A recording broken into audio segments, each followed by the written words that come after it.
Hi everyone, and welcome to this video. In this video, I'll be showing you how you can set up filters in your Gmail. First thing that you need to do is come up here to the search bar and click on the arrow that goes towards the bottom. And we're going to be doing as if we were performing a search, okay? What I want to create as filter is that I want all the emails that are sent from my colleague Costa to contain the label test. So here I want all the emails from my colleague Costa.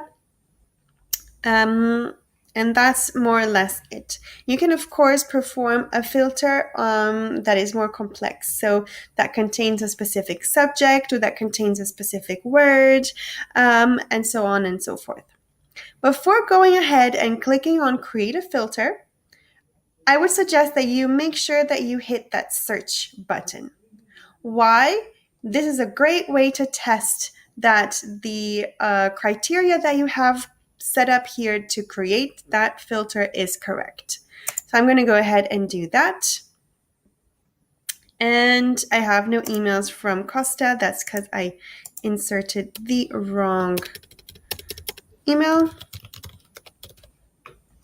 Okay, let's go ahead and try that again. See, that's why you always need to do the test first.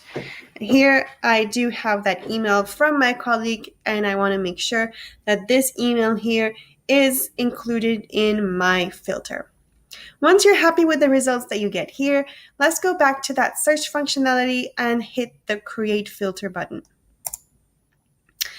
Once you hit that button, you're going to have a little form that you have to fill in that will actually specify the actions that your filter will have.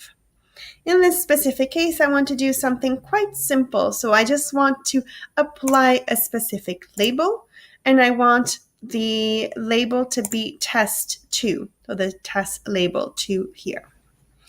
This means that all the emails that are sent from Konstantinos will now have the label called test2.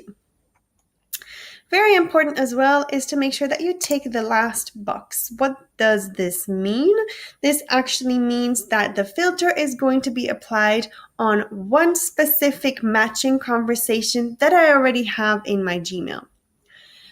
And once I'm done, I'm going to go ahead and click on Create Filter. And look at that.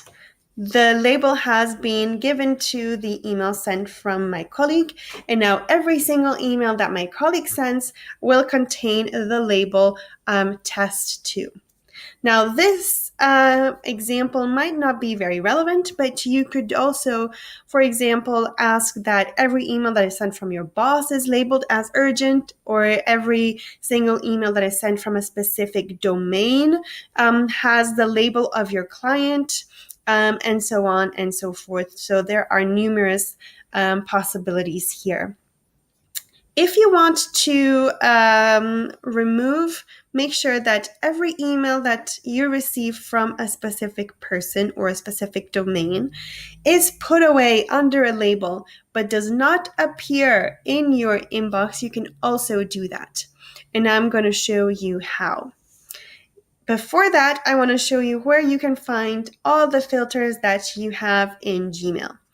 For that, you'll just go on the wheel, you click on Settings, and you come here under the tab Filters and Blocked Addresses. Here you can see that label that we have just created together, and if I want to edit it, I click on Edit, or if I want to delete it, I click on Delete. Like we mentioned, I want to change this label that we have created. So I want all the emails that my colleague Konstantinos sends to me to skip my inbox and actually go straight to the label that I have given. For the email to skip the inbox, you have to absolutely take that first option over there so that the email skips the inbox.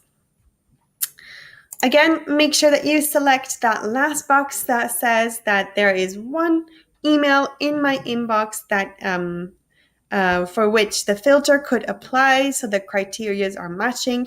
And I do want this filter to already be applied to the specific email that I have. Now that's all done, I'm going to simply update my filter. If I go back to inbox, you'll see that now that email that my colleague sent is not in my inbox, but it is here under the label called test 2. Okay, now I want to actually delete this filter. This is something that I do not want to do. I come here under filter, I select the filter that I want to delete and hit that delete button over there. All right. Now, I hope this video was helpful, and I hope that you also are successful in creating filters in Gmail. If you have any further questions, let us know.